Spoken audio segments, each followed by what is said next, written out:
if you report it and you say, hey, this person's underage, how do they know that? How could they possibly prove that? Especially when you don't even see the face in it or whatever, which I didn't see the clip, but I'm assuming from what I heard that the face wasn't in it. So it's like a huge problem that a place like Twitter has to deal with. And that's a huge part of why like Facebook and Instagram, et cetera, have such hardcore policies when it comes to any kind of nude content, because it's just a shitload of stuff to deal with. Meanwhile, on Twitter, I don't know. I can't even imagine what it's like to be on the moderation team there, because how do they deal with this? That being said, I mean, it seems like their policy is to just not monitor it in any way, because they don't. Because it seems like everybody's just kind of getting out of control on there. I don't know. But either way, don't blame whack.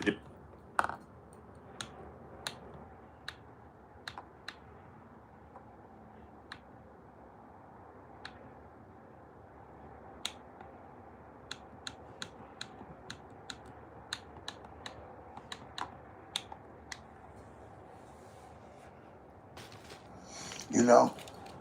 What's it like for the non-affiliates in the feds? Non-affiliates in the feds, they just, either they're on South Time or different times like that. They have their own time. Some run man time. What's man time? What's that mean? Now man time is pretty much you just do your own thing. You're not on, I was on Crip time. You're not on Crip time, you're not with the Crips, you're on your own. Okay, do they don't band together to... Yeah, man time, they stay in order with each other. Oh, okay. So like all the non-affiliates are kind of like their own group. Yeah, man time. But you got some that just run South Time or shit like that, you know? Yeah, okay. Yeah. But you got to remember, you got some riders from the Bay Area that, you know, they don't gangbang Crip and Blood, so they're considered non-affiliates, but they thugs. You know, Bay Area is real thugs. They're not Crips or Bloods. So you would never consider them non-affiliates. They're from where they from, they on Bay Time. I know an OG named Big Geo and Big Fade. They're brothers from the Bay Area, out of Oakland. Shout them out on Hood. They're solid, real solid OGs. They've been in there at least 20-something years. Yeah, standing solid on their shit. What's the type of people you respect in the feds? You know? 20 years, no snitching. No snitching, no telling. No turning down, no fades. None of that shit. Standing on it. And they're not snakes. They have good heart. They quit. You hear me? You don't meet people like that these days, so you want to shout them out. Geo and Fag. Oh, I met a young Damu I respected because he lost his date like me. I want to shout out TS from Lincoln Park out of San Diego. TS, shout out TS. A little small Damu, solid as I want to shout him out.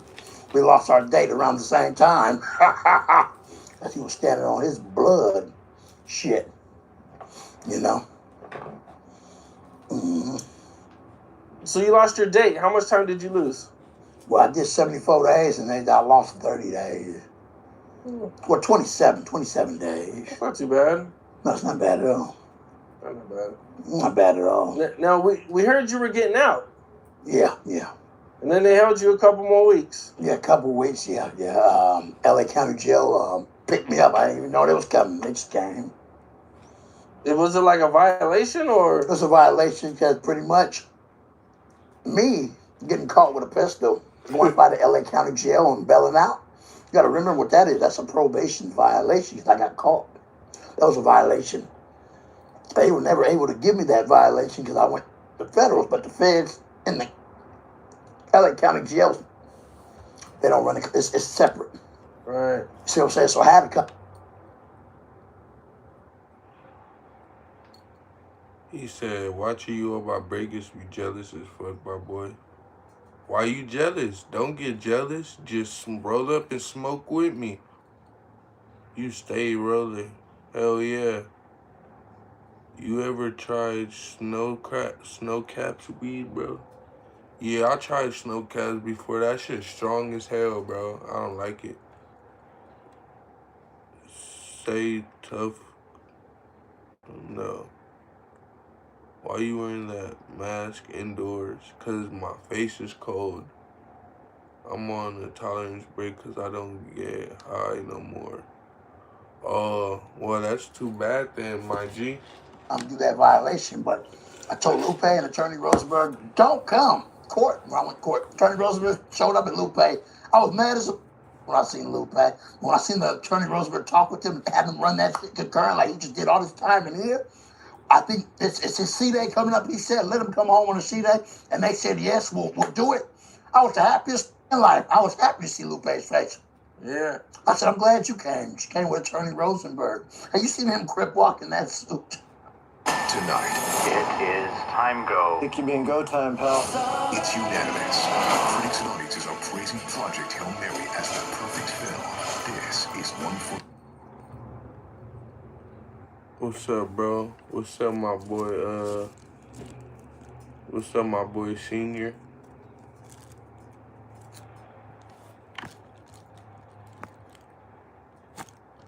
Good drink? Yeah, this some good drink. Mr. Fent. Okay, that was cute. I did it. Attorney Rosenberg is crip walking. In his suit. Nah, senior, don't do that. Don't, just let him talk. Don't time nobody out unless I tell you to. Just let him talk. You hear me, senior? Don't time him out unless I tell you to. He did his crip walk on the No Jumper interview. I brought him through the No Jumper a couple weeks ago, I think.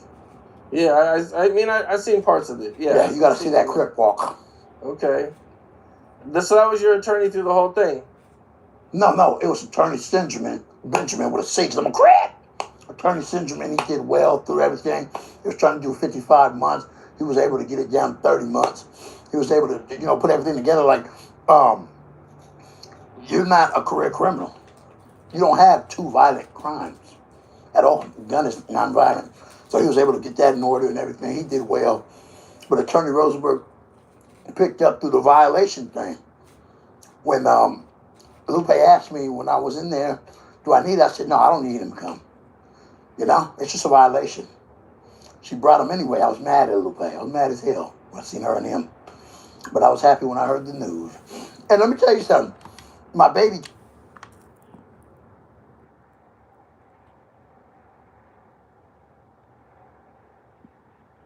Okay, bro, I understand. Jesus loves you all.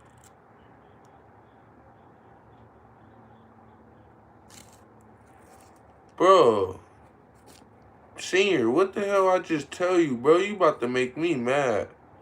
Yeah, you just lost your job, Senior. I just told you to stop muting people, bro. Unless I tell you to.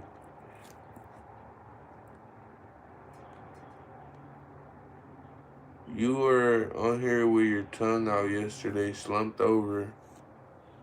Okay, that's cool.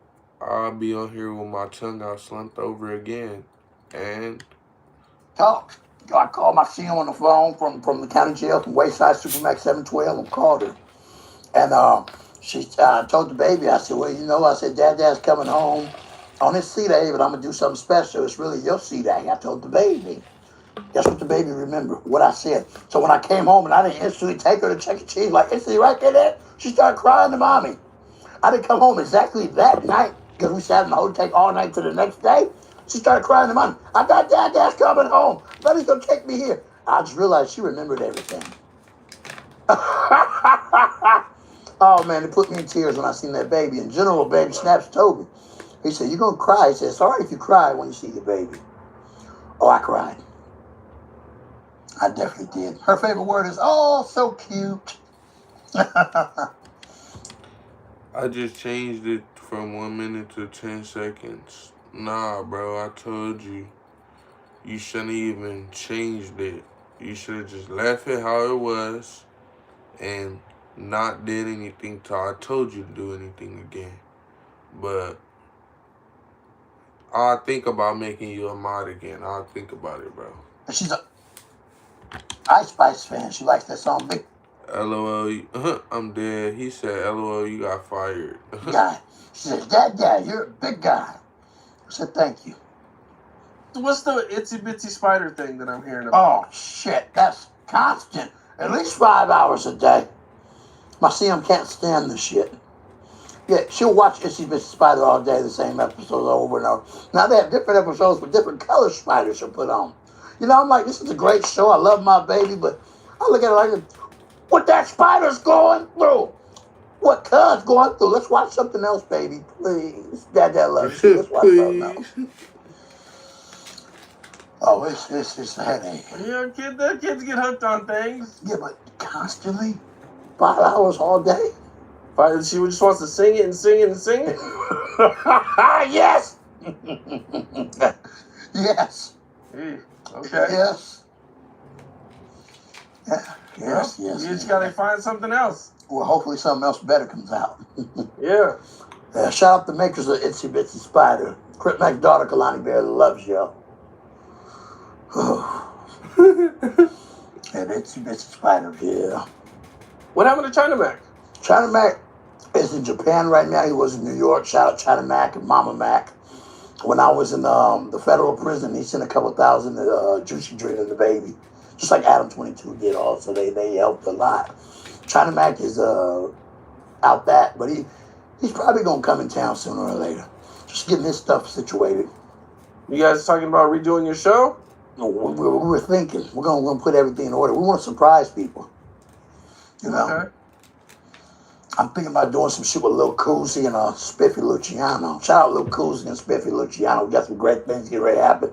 Also, get ready to do some great things also with Drewski. Lupe needs to hit up Drewski's manager again.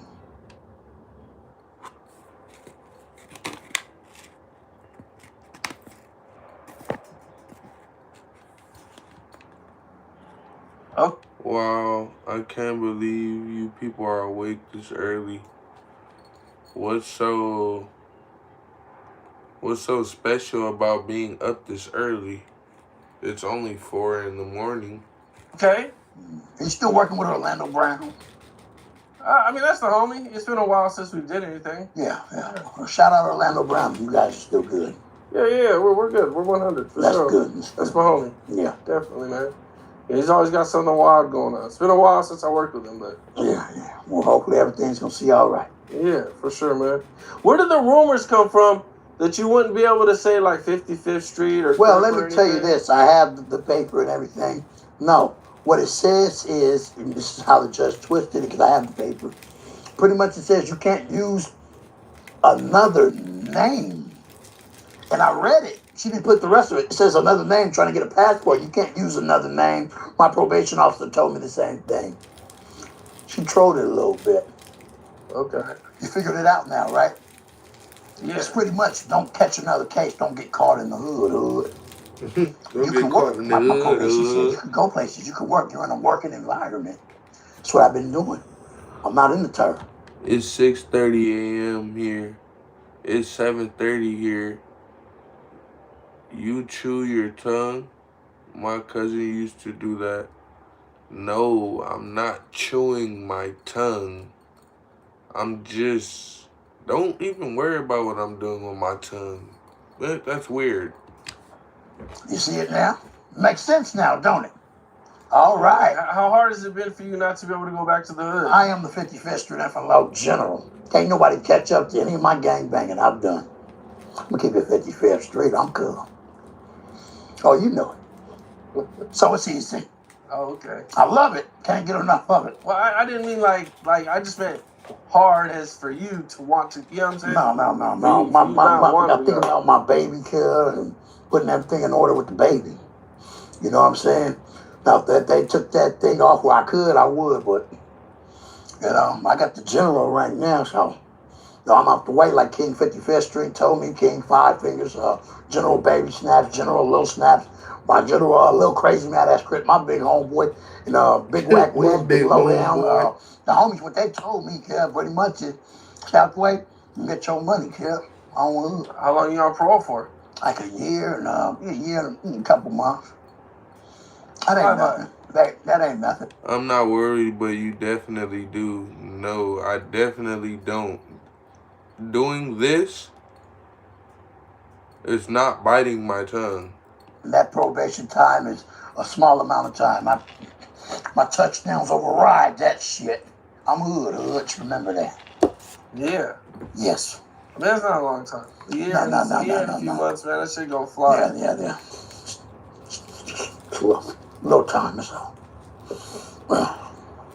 Yeah. What was the wildest thing you seen in prison? Did you see anything wild? Like, In prison? I remember last time we were there, you had some quiet, wild stories about some stuff you seen in prison. Yeah, there was remember. nothing that strange in prison this time. You know, seeing people getting home like 5 days or a week, kill the house, we get ready to go up in riots and shit.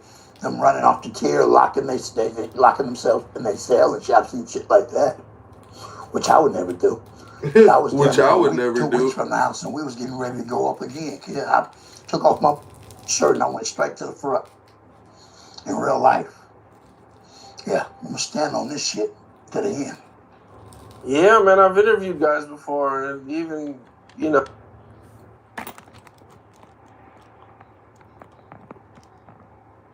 Hey, yesterday you were high as shit. I know. Yesterday I was high as shit. I ain't gonna lie. My boy, what up? My boy, what's the deal? Are you a YN? No, I'm not a YN. Nifty nickel. Why does it matter? Are y'all doped up? On God. Why does it matter? Are y'all doped up? On God. Facts. Tell him, Tro Boulevard. My nigga Tro Boulevard in here. What's up, gang? I didn't even notice that was you. Oh, days to the house. It could go down and mess up your day. Oh, most definitely. And you gotta stand on that shit though. Don't mark out. No. What was the pettiest thing you seen somebody fight over? The pettiest thing, I seen somebody fight in jail. A couple Cash App dollars. Seen that. Couple Yeah, Cash just a App couple dollars. You get serious. Literally, $20. Man. You know, they already going through it with their big booty stitch on the streets. And, you know, that's the last of their little $20 they have because they'll fight over that $20. They're stressed out in there. Yeah, a lot of people are. Yeah, they'll fight over that. What about spice? Like, I'm hearing a lot about this spice shit. I recommend nobody use that shit. Did you see anybody in there messed up off spice? Yeah, I've seen a couple people messed up off spice. I'm not the one we that. didn't like it. We didn't like it, you know. I'm not the one that's as far as people answering in jail, retarded questions. Exactly. What you Facts. do is how you do it. You do it. You know, you can't never judge next or how they do their time. But I don't. What it, you know. But there's a lot of people that do. Like what did you see? Like, did you see them like freaking out or something? They freak out. It makes them real scared. Yeah. Niggas start But I beating also your seen meat some for the people, live. What the when I was in fuck? county jail That's the other crazy. time, smoke spice, but will squabble you. Nigga, first of all, Shira, you're just dumb as fuck and just talking. Cause you really retarded. Cause ain't nobody strung out. The definition of strung out is being outside in the fucking street on the corner, homeless, with nowhere to go, strung out. That's strung out. Nigga, I'm in my room chilling, bro. I could do whatever the fuck I want to do in here. Literally. I can do whatever the fuck I want to do in my room. If I pay my own rent, I pay the rent to this bitch. So if I want to get high in here and fall asleep, I could do that all night if I want to. The fuck? I don't give a fuck what you talking about just cause you get on here and think I'm high and the fuck, I can do whatever the fuck I want to do. Once you pay my rent, then you can tell me what to do on here. Pay my rent and pay my phone bill and I'll listen to everything you do. I promise you.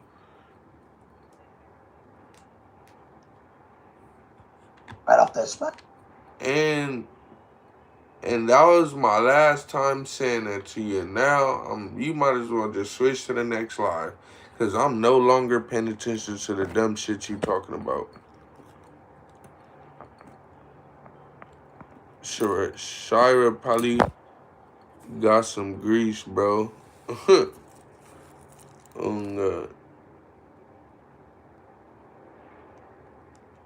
She just blocked their dumb ass. Nah, I ain't gonna block her. I'ma just let her dumbass talk to herself. She could keep talking. I don't give a fuck what she talking about. I'm not finna listen to no dumb bitch. Like, what the fuck? I pay my own rent. The fuck, I could do whatever the fuck I want to do in here. If I want to smoke 10 woods and fall asleep, whoop-de-doo. That's what the fuck I'm gonna do. Hello. Nice. Like it's nothing. Really? Yeah. Yeah, I definitely did.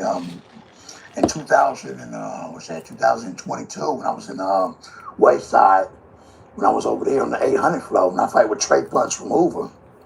Yeah. Trey Punch, he'll smoke the spice, and he'll get right under the stairs with you and give you a nice fade back in fifth squabble. Right off that spice. No problems. It's amazing, isn't it? But then you also meet some people that smoke spice and it makes them, like, stuck. So I just, I just wouldn't chance it. I've tried it some years ago. I've had some spice and a little alcohol. This was years ago, 2021 or so, 2020. Never again. I said, that shit.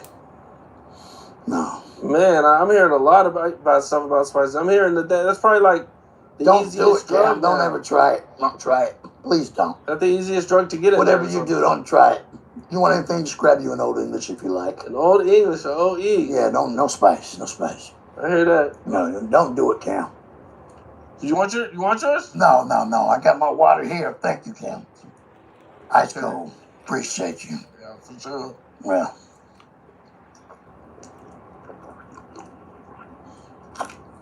I keep my body hydrated. Get ready to talk with Compton Rick Rock and see what great things he has going on. So out there. Shout out Compton Rick Rock. Yeah, man. I've interviewed Compton Rick Rock a couple times since you've been in jail. Yeah, that's my look right there. Shout out Compton Rick Rock. Yeah. I think he just did a reaction video to you. I didn't get a chance to check. Yeah, most definitely. Yeah, cuz pretty much like, why don't niggas let me know that Dean was a trained boxer? Like, when the motherfucker call you out, cuz you don't stern shit down on hood. You get how you get it. You gotta go for it anyway. Yeah. My wind was knocked out and my nose was cracked. I know you seen it. They said they heard the, it was gone. Yeah. That was the breath. It was gone. He knew what he was doing. And I respect the man now. I definitely do. Yeah, man. Well, I mean, you guys worked, so everything worked out. Yeah, most definitely. I respect him. Yeah. Yeah. All fair citizens. Oh, my shirt. Awful lot of all fair citizens. Right? That's it. All fair citizens. Did you ever see anybody like scared to fight or scared to come outside when you were in jail? I've seen that a couple times. I don't want to put people's names out there. You don't have to put their names out, but Of course, yes. What was the situation like? Well, they realize, like, I'm like in the county jail. You know how the Joker is. The Joker's the character he is, right?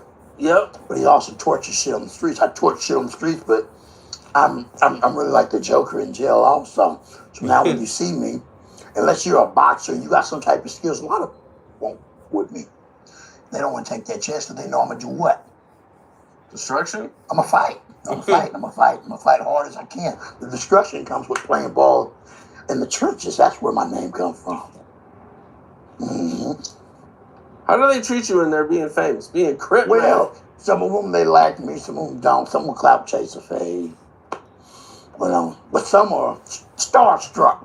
When it's your time, they're not bringing their ass outside.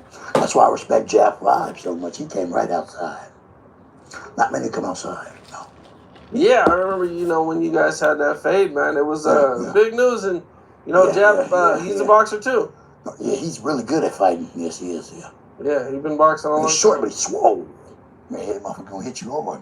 He's gonna embarrass people. I know a lot of people that didn't want to fight him. But I can put their names out. He will embarrass your ass.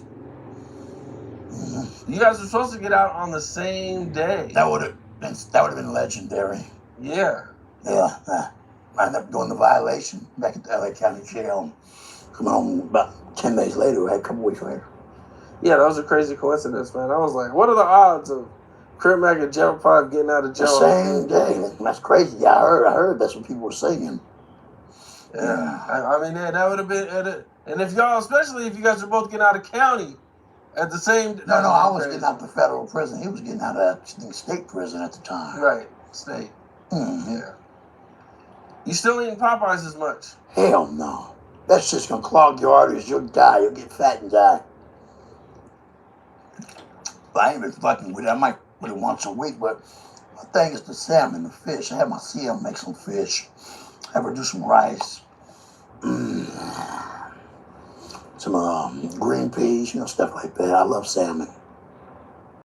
Yeah, Popeyes. So no more that. You was famous for the Popeyes. You was looking at a sponsorship. We needed a sponsorship. They wasn't gonna give me shit. They don't realize they don't like gangbangers.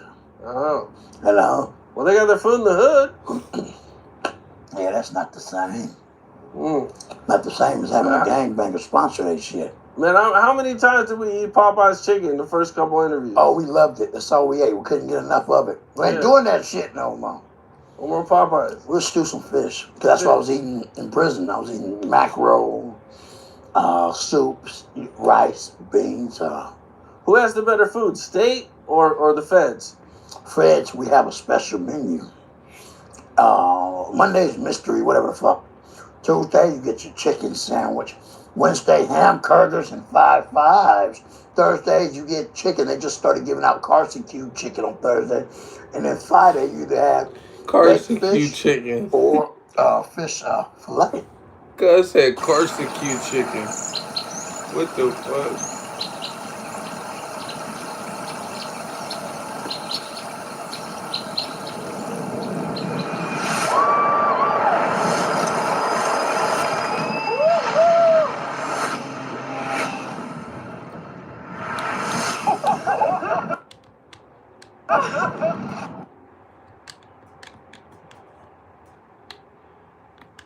Cuz said Carson-Q chicken.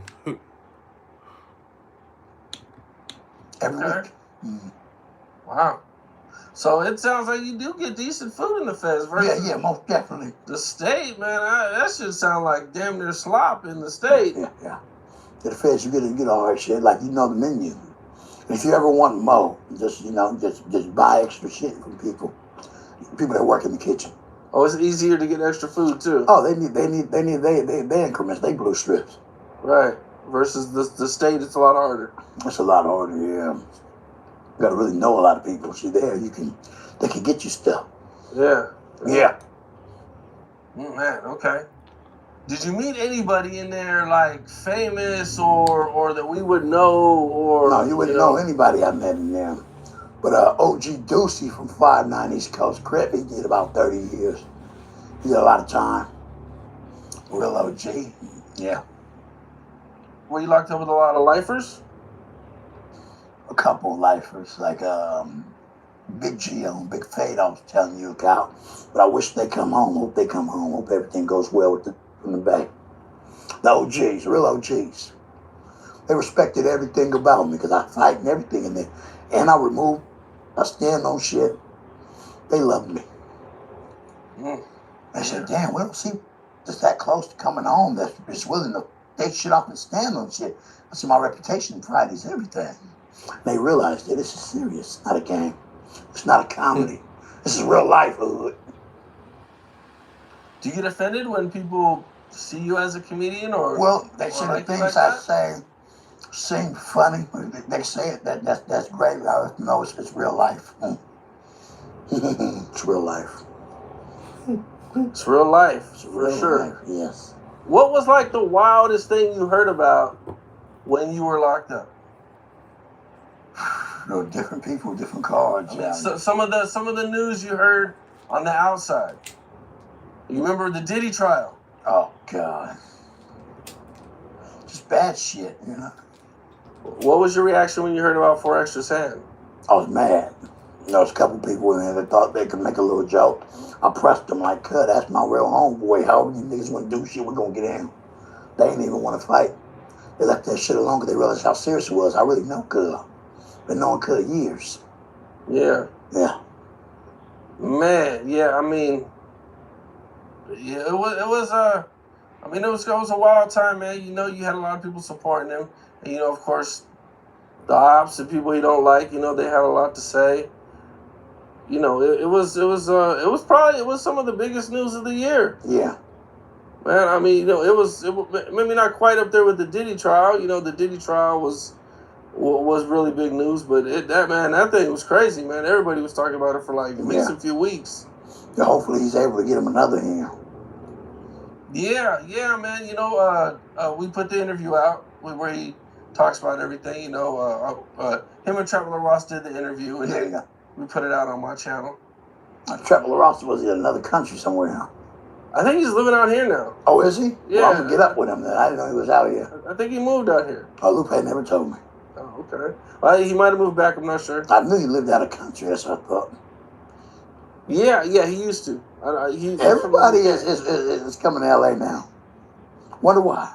I mean, there's just much more. Yeah, there's a lot more to do. There are more people. Everybody's in LA. I noticed that. Yeah, if you're gonna do a podcast or be in entertainment, you want to be in LA. Right? You want to come here? Yeah. I mean, maybe New York, maybe Miami. Those are some other good places. Yeah. You know, you plan on doing any traveling? Well, last I knew, probation told me 55 days I could sign my travel pass. Okay. That travel pass, they said, give us 55 days, you know, staying up the hood and continue working, you know, and we'll sign it right off. I said, all right, good, that's cool.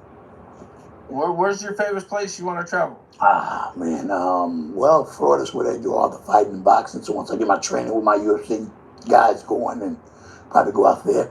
Not probably Puerto Rico, just to visit. Just 55 hours. Puerto Rico. 55 hours. That's it. That's all you want? You only want to be there 55 hours? 55 hours. Okay. Yeah. Why not 5 days and 55 hours? I don't know. I might get myself on some serious shit. I don't think I need to do that. Just 55 hours. Okay. Just to Get see one of these strip clubs. And, yeah. Maybe hit a couple grocery stores. Okay. If they have a Walmart out there, you know, they got some big booty citrus at Walmart. That's the spot, the Walmart? Walmart! Yes, it is. They shopping. Yeah. I love it. Can't get enough of it. Uh-huh.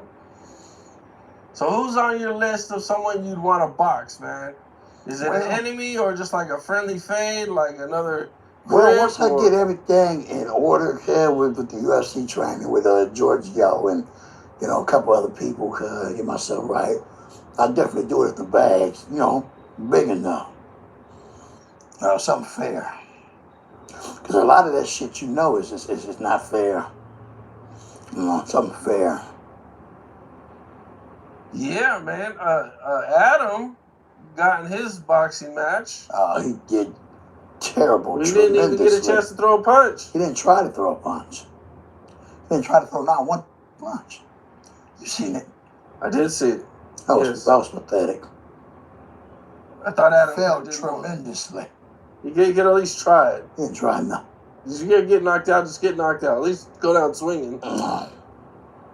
You know? Yeah. You chewed him out about that. You talked to him? Yeah. He should have at least tried. Yeah. Mm-hmm. Okay. Then you had King Pill. Oh, that piece of shit. We're never doing nothing. He's just another clout chaser. I'm not fighting him on the streets. You know, I'm really gang bang. We play ball out here. He ain't got nothing coming from it. Keep chasing clout. Find somebody else. No boxing match with him. No, my God. The bag is never big enough to fight me and care chasing clout like that. I don't respect this clout chasing. I'll do shit with better, like Blueface and different niggas like that. Kid wouldn't even know the bag gonna make sense. Kid ain't gonna give me no money. Just another clout chaser, dick riding everybody. Ain't nothing we can do. We fight in jail, we get cracking on the streets. That's it, and that's all. I've said it multiple times. You know, the thing is, though, man, a lot of guys, like, they say they're down to fight, and yeah. But then when it actually comes to it, they back out of the contract, something happens, they can't make the fight. He's, like, probably one of the few people who, like, really will do it. He's a piece of shit, though. I don't respect him. He's a clout chaser, a dick rider. They say he was doing a lot of fades when he was in jail. That don't mean shit to me. You clout chasing on the streets, getting the wrong type of clout. We fight in jail, we play ball on the streets. That's all. Nah. You can never get a fight from me, you piece of shit. Custard pill. My homeboys don't even like King Five Fingers don't like it. My homies don't like What do you think about him dropping his flag? He's a piece of shit. A piece of shit. I think everybody was surprised when he dropped his flag. I'm not sure if he He's a did piece it of shit. just because of his probation, He's possibly. a piece of shit. He's scary. He's a piece of shit. Piece of sorry ass shit ain't standing on shit. I don't quit like him. You stand on scissors till they bang you out. I don't respect Now, since you've been out, have you gotten any support or any phone calls from somebody that you didn't expect? No. Just some clout chasers reach out here and there. Some cloud chasers reach out Here and there. I should know them. Okay. Yeah. What was the first food that you had to have when you got out of jail? Well, kid, what I had? Kid, I had some fish. Fish? You didn't go all out and go get something else? No, some fish. And I think Lupe had some tacos. Kid, we had a couple tacos. I know Right Lupe there. is supposed to bring me some tacos. There you go. Tell him. Lupe! Nah, it's all good. Lupe! Where'd she go? I'm not sure. Lupe! She must be outside. Yeah. I don't think she's in the other room. I don't know. Yeah, she definitely grab you some tacos. Text her. No, it's all good. Yeah, she definitely will. You know she will. Yeah, for sure. Bye, show. Well, what's in the future for Crip Mac? Well, I want to get into doing some movies. I want to get into doing some traveling, doing some training with the UFC shit, and putting shit in order, you know. Taking care of my baby on hood, and my CM, stacking the dollars, house stacking on hood, and staying out of snubble on hood. Okay, so I interviewed Wack 100, Mm-hmm. and I think he wants to do some work with you and everything, but we disagreed on a couple things, because he was like, I can see Crip Mac doing some stand-up comedy. I can see Crip Mac in a Friday movie. Right? I can see him on the stage. I don't know if I can see Crip Mac doing stand-up, bro. What? Man, you motherfucker, y'all man. watching him being, he's doing What is DTF site news? It's like a sex site. Blood goes on the site and winds up dead. Why'd you kill your friend?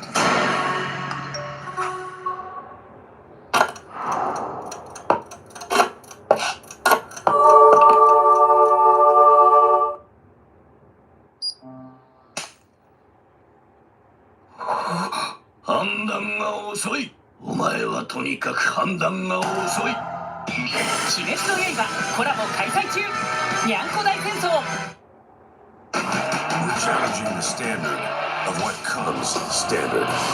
With the next generation GMC Terrain Elevation, current eligible lessees can get this low mileage lease on this Terrain Elevation for around $299 per month. comedian shit sitting down. Man, you put a prop behind that, a liquor store with a pork prop with some 40 ounces with his crip walking shit and him talking to the... Listen, them white folks come watch that boy. And when they come watch you, you're gonna be all right. Because we coming anyway. Because when we see the white folks coming to watch us, we want to come claim us. Now we come out. If you depending on the black people to come out first, your ass might be in trouble. But when you know them white folks to come out, right? That's gonna definitely bring your people out. Yeah, stand-up comedy, I can do that. And I was like, I don't know if I can see Crip Mac doing stand-up comedy. Oh, I think I'm not I can. sure. Yeah? Yes. Okay. Stand-up comedy. Okay. That's pretty good. Whack 100, that's a great idea, stand-up comedy. I say that is, yeah. I seen you much more as like a reality TV star. I could do that, but type of stand-up thing. comedy's cool also, and I also get some TV shows in. You know, how everything's gonna go well, you know, to make sure Juicy Dreaming and Kalani Bears are, Yeah. you know. Okay. I definitely got to see this stand-up, Yeah, bro. yeah. That would be Most crazy. Do a couple shows like that. Yeah, that's not bad. Okay. You know. What would be some good? You have any good reality TV shows? Like what do you see like a reality TV show? Like, are you like looking for like everybody, like a Love Crip Mac type of reality Yeah, TV show? whatever they put in order and however the bag comes, and that's just how it'll go. Yeah. It just got to make sense. Okay, I hear that. Yeah. Well, all right, Crip Mac, man. I'm glad you're home. Yeah. I'm glad you're doing your thing, man. Yes. You know, you're out there. Yes. Hustling, that's one thing me and you always had in common. Yeah, getting You the know, dollars, man. getting the money. Getting it in order. Now I got to go a lot harder. I got to go a lot harder because I got a baby. Yeah, right. You know? Yeah. It's not all accounting me no more. Yeah. I mean, congratulations once again on the baby, man. Thank you. I'm definitely glad to see you taking it serious. Yeah, taking care of your baby, man. Most definitely, I'm glad to see you growing. Yeah. From, the baby and everything, man. I'm just definitely. glad to see you doing good, man. Yeah. I hope you stay out, man. We're still standing on citizens. Yeah, and I don't want to see you go back and do no more, no more time, man. High five, appreciate it. The internet needs you, bro. Yeah. What the are we going to talk about if you're in jail? I don't know. There's other things, I guess. I guess so, man. Every once in a while, a story will come out from jail or something. Oh, yeah, most definitely. Every blue moon, But we need you out here, for sure. Yeah, most definitely. Every blue moon, another story come out somehow. All right, bro. All right. What's up? This is Cam Capone. We got more content like this coming soon, so hit that like button, subscribe, and stay locked in to Cam Capone News. Buying a car is kind of a big deal. How do you know if it's the right car for you? The most deal ratings and complete vehicle history from Car Gurus. That's how. Boom. Make your big deal the best deal at CarGurus.com.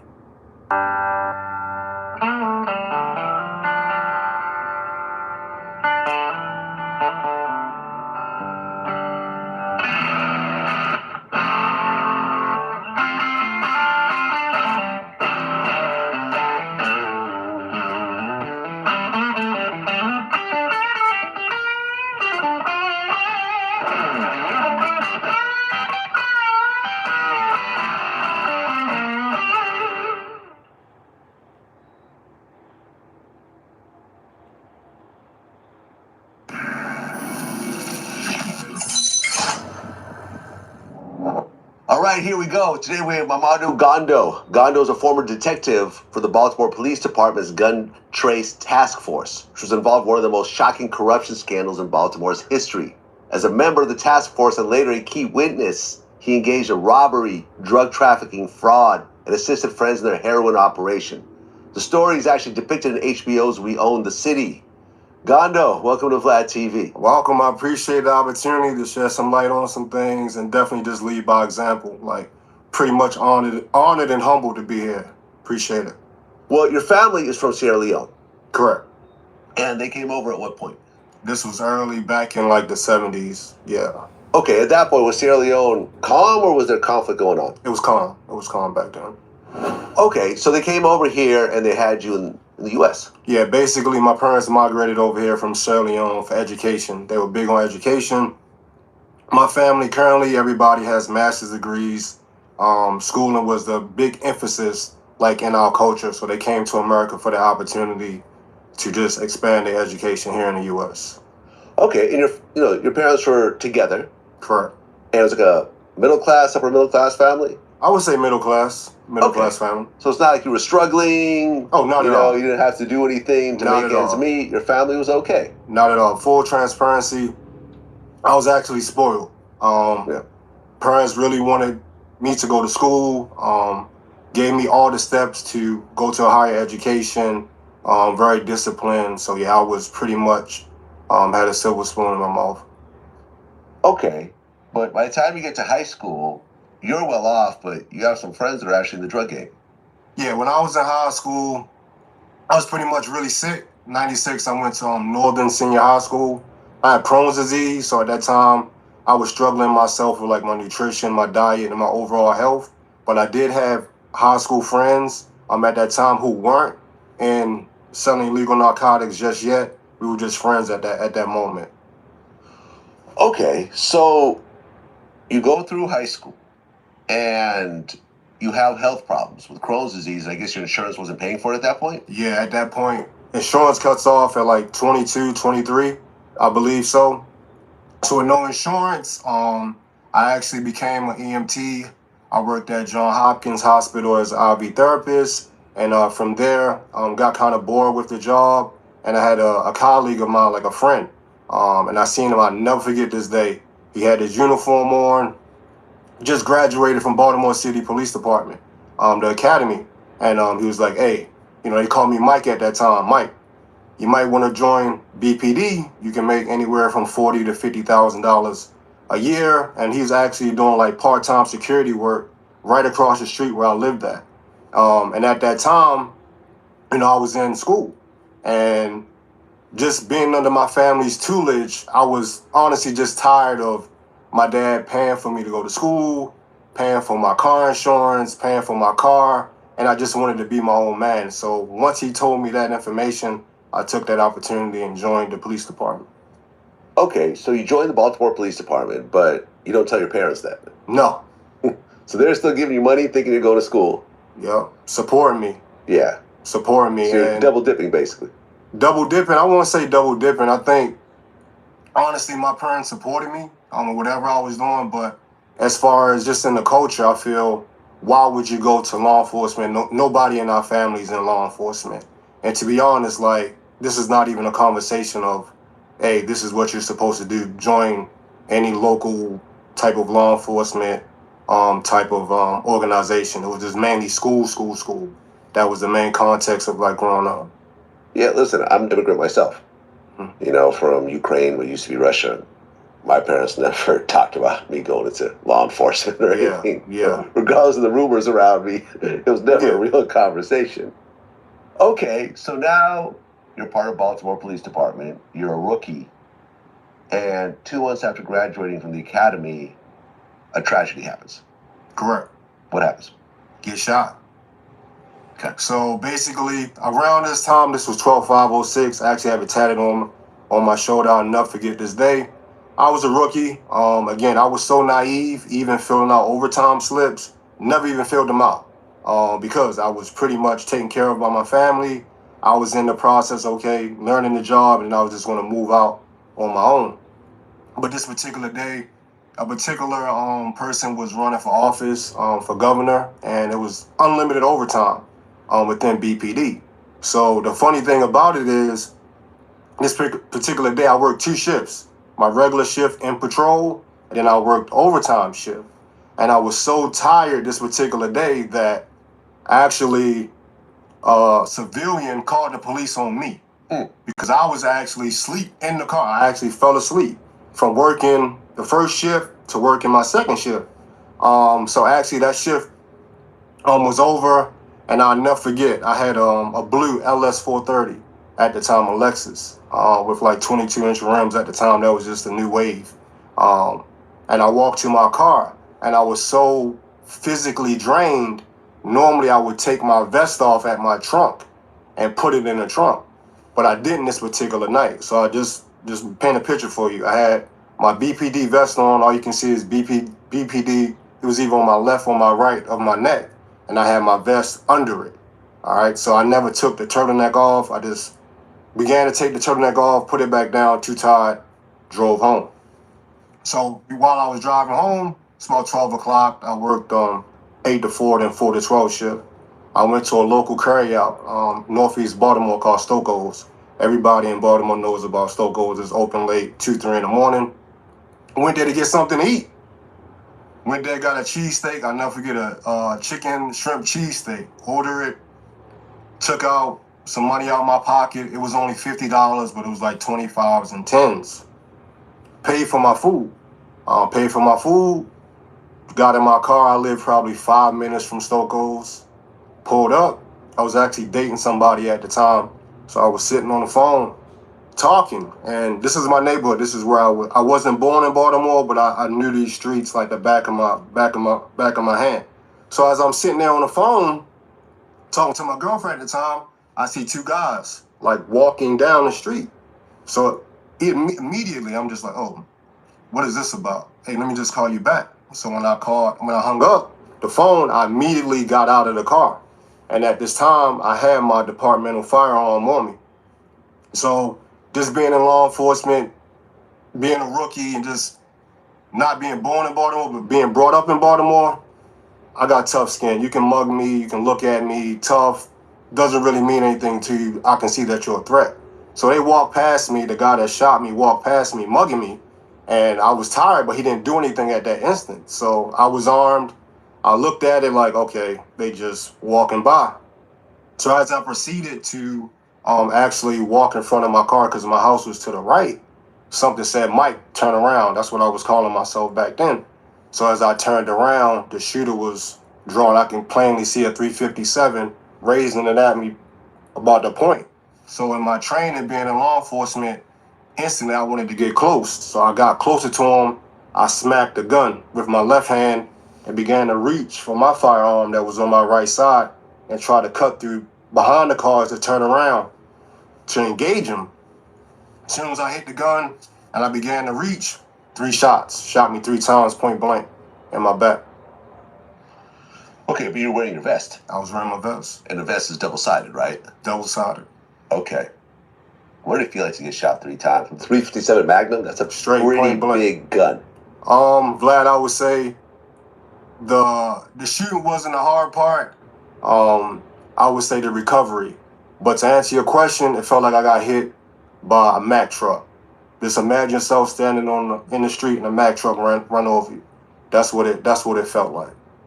Okay, so knocked the wind out of you and everything else like that? Yeah, so when I got shot, I blacked out. So the impact of the gun, I ran. Where I got shot, I was actually further up the road, up on the sidewalk under this tree by my family's home. So I blacked out. So when I blacked out, the crazy thing is I woke up. I woke up from blacking out briefly, and all I can hear is the footsteps running. So as soon as I heard the footsteps, I tried to get up, couldn't move my legs. So instantly, my mind just triggered, like, what the hell? So once my mind triggered, I just began to shoot where I heard the running. So I returned fire. I shot multiple rounds at where I heard the footsteps, and I can hear like their feet screeching, and I was so frustrated that I actually missed it. Like, I'm not trying to speak violence or anything, but I know what to do in situations like that, and I felt if I would have engaged it properly, this never would have happened. And I was just so comfortable and so tired that it was just frustrating that I'm laying here and I wasn't on my P's and Q's as far as like watching over my back. Well, according to your former partner, Jamel Ryan, he testified that this was actually due to a drug feud. You've heard this before? Yeah, of course. Okay, what do you say to that? Absolutely false. My hands are not clean. But prior to getting in BPD law enforcement, I had colleagues or friends, which you know of, which the world know of, the whole Baltimore City knows about this, that were involved in illegal things. But me personally, my hands wasn't dirty till after the fact, as far as selling narcotics or taking money.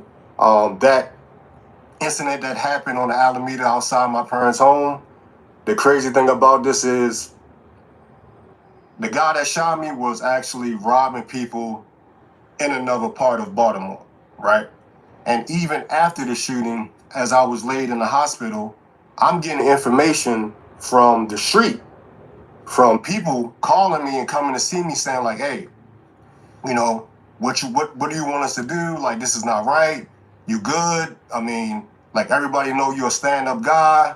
This wasn't, oh, hey, G, what you got going on?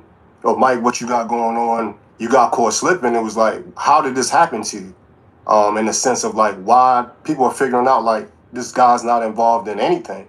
Why would you do that? But the backdrop behind that is, even when Baltimore City Homicide was coming to talk to me, when I was in shock trauma hospital, I had more information than they had as far as my shooting, because people were telling me. And I can like fast forward a little bit. The individual who shot me, I'm never going to say his name, but the individual that shot me, he was actually locked up with somebody that knew my co-defendant on this case prior to us getting locked up. And the exact thing that he said to his cellie, right? I never shared this, was I didn't know he was a Baltimore City cop. I thought he was a security guard. Oh, okay. Because if you look at me, I just have the blue uniform on, left or right of my neck. If you're not looking, but depending on the angle he's looking, he can't see BPD. So you just see me pay for a sub, take out $50. You look, you see the car. That's a move for me. This was nothing. I got followed home and I was selling illegal narcotics, and this was a hit from some drug trafficking type situation. Absolutely not. Okay, because the shooter was later caught. Absolutely. But he was found not guilty. Not guilty. So he went to trial and he beat it? Went to trial. Were you there? I was there. So you took the stand, pointed him out? Went to court. First time ever testifying in my life coming out of the academy was my own attempt murder trial. As I sat there in that courtroom, whole family there, my mom said I told nobody in my family to be there. Nobody. I sat there. This was my first time ever testifying. I didn't even know how to even properly go about this. The first day of trial, I'm there in a full suit. They looking at me, hey, gee, this is not a one-day thing, Gondo. This is going to be all week. So I'm like, oh, wow, I don't have 5 suits, to wear for this. Yeah. I was just naive. I didn't know this. It was so surreal. I actually testified in that court case. His family was there. It took about a week. Sat there with the verdict. I remember him walking in, looking at me. Oh, I don't know who that is, playing the game. And I had to sit there and just be stoic, pointing them out just like I'm looking at you. Hey, Officer Gondo is the guy who shot you in the courtroom? Absolutely, right there. Pointing at him. After deliberation, came back, not guilty. Sitting there in the courtroom, Vlad, seeing his family high five. High five. Okay, explain to me how a police officer gets shot and a police officer testimony is considered superior to a regular citizen's testimony because you're basically an expert. Exactly. Right? So you have an expert testimony as the victim. You're pointing the finger saying, this guy shot me. Where is the reasonable doubt? Right. The reasonable doubt came from, and I'll never forget this, and I only found this out from a juror. So after the case, and this is where this whole transition of me with this whole G money and the tattoos and the swag, and it just came about me. Never forget, it was outside. His defense walked up to me, gave me a little song and dance, and they tell you this in the academy. Hey, Gondo, wish you the best. Sorry about this. Shake her hand. The juror runs right up to me. George Scott, never forget this. Hey, I just want to say I'm sorry. So in my mind, I'm like, what are you sorry about? He said, they pressured me. I said, what do you mean they pressured me? He said they wanted to go home. They didn't want to sit here and deliberate on this anymore. They didn't want to come back next week because I would have made it a hung jury.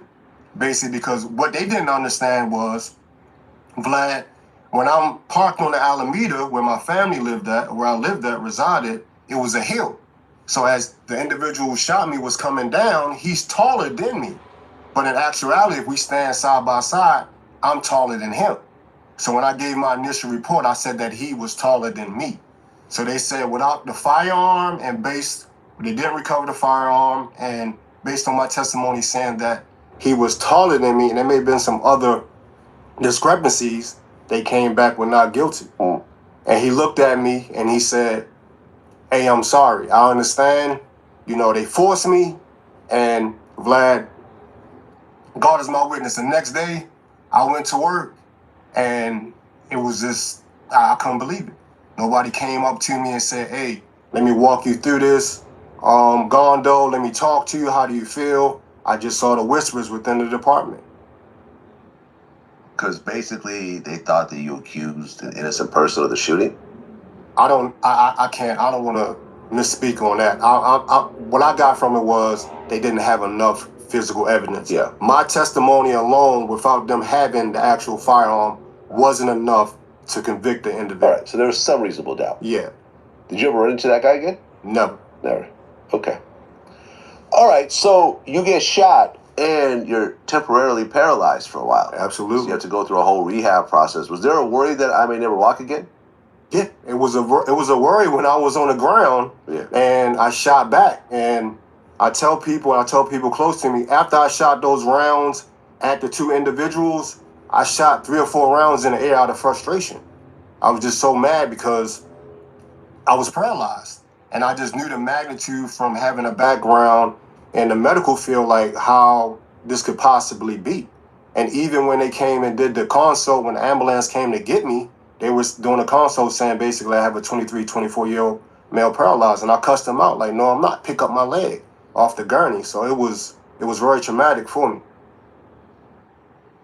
I mean, are you fully recovered from that, or is there still some? Yeah, so after the rehab, I did actually begin to walk, but I currently have drop foot, which I have an AFO on my left leg. And I was working the whole time within BPD with this brace on my leg. Got it. Okay, so you go back to duty, and you eventually get to detective. Absolutely. And then by 2007, you get assigned to Baltimore's Gun Trace Task Force. Correct. GTTF. So what was GTTF? It was a gun trace task force. To get in that unit, basically we're handpicked. You have to be an officer or detective that throughout your career that you were good as far as like investigating and you got a lot of guns off the street. I was one of those guys that was doing a lot of search warrants, a lot of investigation, mid-level investigations, getting a lot of guns off the street. So when my actual supervisor at that time got promoted to go to the gun trace task force from my actual unit that I was working in prior to that, he just brought me down with him. Okay, so now you join the task force, and a year later, that's when you actually started stealing money and so forth. No, that's not true. It's not true? No. So how much time passed? No, so I would say initially working in operations, again, you see a lot of things coming up as far as you hear things about law enforcement, and this is just across the spectrum. This is not just about the organization I work for. When you're in operations, meaning plain clothes, there are a lot of things that people don't know about. There are a lot of things as far as the gray area. So I've been in numerous situations prior to going to the gun trace task force where I did take money. Okay, so before you were in the gun trace task force, Absolutely. you were already taking money. Yes. Give me an example of the first time you took money. I know basically was a search warrant. When you're in operations at that time, or at the time I was working, it's a trust thing. Can we trust you? So that's just a plain example. Just say if it's $50,000 in here, you may be working with colleagues just to see if they can trust you. Hey, here you go. Here go a couple thousand, here go 5,000, here go 10,000, just to see if you want to take the money. And one of those situations presented itself, and I took the money. How much money was it? It varies. But the first time? Oh, the first time, it wasn't, I wouldn't say it was nothing significant. It wasn't nothing significant. $1,000? It was more than that, but I wouldn't say it was. $1,000? Yeah, I wouldn't say it was nothing significant like that. So this was a search warrant. You go into this person's house, and you find a bunch of cash, Mm-hmm. and you assume the cash is not there from legal, No, it's not assuming, we know that. Right. So drug money, essentially. Yeah. So you book the cash, but you don't book the entire amount? Yeah. So if it's 50,000, it ends up being 40,000, 20,000? It depends on the scenario. It can be 50,000, it can be 80,000, it can be 400,000. It all depends on, again, it depends on how many people are involved in a search warrant. If it's just me and you, it may be a different cut because it's just me and you. If it's 5 other people, it may be a different cut. So it just varies like who's all involved with what's going on. Okay, but why not just take the whole thing? Yeah, it's a good thing. And when I was in prison, I've been told that because taking the whole thing and taking... Same thing, right? It's the same thing, but right. Again... Same penalty, so might as well. Again, with my mindset from my shooting, after my shooting, I'm not in the right mindset. Coping with the mental aspects as far as like drinking alcohol, me just changing and becoming this person who I wasn't raised. These things, all these things that had been said or what we're talking about right now, I didn't realize the effects of that shooting until I was sitting in a cell. Okay, so you started stealing before actually joining the gun trace task force. Correct. But now you're on the gun trace task force. Does that start to kind of escalate the robberies? Taking the funds, yeah, absolutely. Yeah. Okay, so tell me an example of how things leveled up after that. I think just overall leveling up, you're more so in a unit where you have more free reign to do what you want. I had a take-home car, I love to do investigations. It's not like you're just hopping out on people. On the street, you can build up cases. So if you're building up cases, now you have the time to like fully investigate people, utilize trackers, utilize pins, things of that nature to actually build a solid case. So if you're actually going not after the mid-level people, you're going after higher level people, of course things are going to change. Well, from March 2015 to July 2016, you participated in 8 robberies. As far as what? In terms of stealing money while on the job. Are you speaking about my case, or are you speaking about just in general? Well, I'm talking about your case. Yeah, in my case, I pled guilty to 1 count. Okay. Yeah. The 8 counts that you may be talking about right now, all of those are dropped. At the time when we were actually under investigation, I actually stopped. I stopped doing everything that I normally was doing. Right, because you're doing these on the job. Correct. And you have co-defendants, Jamel Ryan, Wayne Jenkins, Daniel Herschel, Marcus Taylor, and some others. Correct. And sometimes you guys would split it, sometimes it would just be you, right? Correct. So you would take the whole thing for yourself. And you'd have actual Baltimore Police Department guns on you while doing this whole thing. Correct. But you're not in uniform, you're plain clothes. Plain clothes. Okay. And you would actually file false incident reports and so forth after these robberies? Yeah, so basically, after any situation, if you want to say robbery, search warrant, whatever you want to say, basically anything as far as money, let me just paint a picture. I investigated Vlad. Yeah. Everything about my investigation is A1. I did everything properly. I may have used a tracker without actually getting a search warrant for that tracker, but everything to get you, Vlad, was 100%. Outside of that, what wasn't 100% when it was time to put the property seized, whether it was, if it was a gun, whether it was drugs, whether it was money, if it was 400,000, I had a situation like that. 400,000. 400,000. It wasn't submitted. Okay, so you found $400,000 in the house. Absolutely. Well, you had a real search warrant for it. Real search warrant was in my case. How many cops? It was 1, 2, 3, 4 of us. 4 of us, and the actual sergeant's son actually came. So 5 cops. Yeah. Who was the person you were actually searching? What do you mean, as far as? Was it a drug kingpin? Oh, it was a drug kingpin. Yeah, it was a major heroin distributor. Okay. Was he home at the time or no? Yeah, so it was a big case. So we actually, it was my case, set up on the individual, watched him at the come from his house, which I believe was the money house. Of course, I'm going to pull him over way further than the money house. He was actually going to where he had the product. So we pulled him over in the city. He lived in the county. I had to make a decision. I had the house where he actually had the kilos at, but again, what am I going to go to the kilograms, or I'm gonna go where the money at? We went to the money house and then try to secure where he had the narcotics first, second. But again, they got to the place before we can get there, but we ended up taking him home, and that's where the 400,000 was. Okay, so you take him back to the house, and you ask him where the money is? No, I have a search warrant. So you just tear up the house? No, it's not even to tear up the house. It's just, I think when people think, as far as like raids, when you're doing high level stuff, I'm not looking for a jail cap. It's either going to be a large sum of money, or it's going to be bricks or a large quantity of drugs.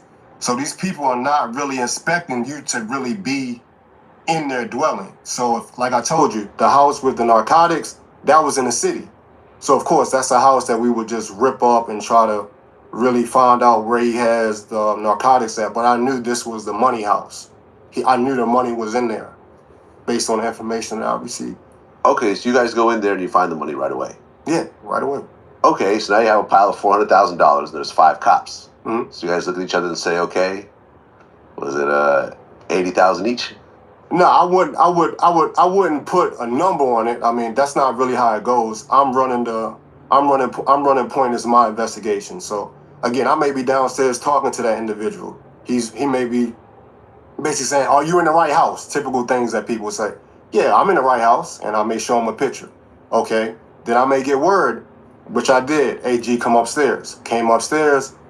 What's going on? It's a lot of money in here. I've heard that all the time. This is not the first time I've been in the house with a lot of money. Then it's a lot of money in here, like that. So now I'm like, okay, go up and see. And again, I don't know if a lot of people have seen big money like that, but I've seen it before, and it's just stacked. It's piled up in a drawer, nice and neat, just before he had to do his re-up, and we just were in there at that time. And I'll never forget, he looked at me when I came downstairs. He said, "Y'all gonna be all day upstairs counting that money." Okay. In that instance, how much did you take? I would never put a number on thing, Vlad, just for like security reasons and stuff like that, just to be transparent with you. Fair enough. But again, if it was 400,000, I walked away comfortable. You know, me myself, outside of everybody else, I walked away comfortable. Okay. Was there ever a situation where the person you're arresting goes to police and say, they robbed me? Yeah, so you're gonna have that all the time. I mean, I've worked with colleagues, even people on my case where I had to go to internal affairs. When you're pulling over guys on the street and you're taking money out their pocket, they're going to internal affairs. But the cars that I was actually investigating, they're not really worried about that. You know, they know what comes with it. This wasn't he went to jail. This is Baltimore. Or he was living in the county, but he's from Baltimore. He's going to jail. That's just how he took it. It wasn't, hey, you know, I heard anything from the streets as far as like, hey, those guys took my money. I didn't hear that at all.